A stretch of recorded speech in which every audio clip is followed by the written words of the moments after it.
अच्छा अच्छा, यहाँ पर क्यों आए आप लोग सब? कहाँ से आए पहले तो ये बताएं। हम बाल्टीमोर मैरीलैंड से आए हैं, डेलावेयर से आए हैं।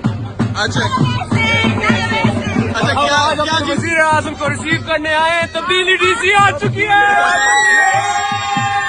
अच्छा मुझे बताएं कल क्या होने वाला है डीसी में? होएगा 20,000 पाकिस्तानी इकट्ठे होएंगे डीसी में, डोनाल्ड ट्रंप को दिखाएंगे इमरान खान क्या चीज है, पाकिस्तानी क्या चीज है। अच्छा क्यों पसंद है आपको इमरान खान, क्यों पसंद है बताएं? Honest leader, corner tiger, champion,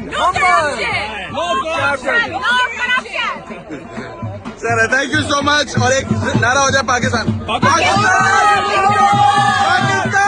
कौन बचाएगा पाकिस्तान।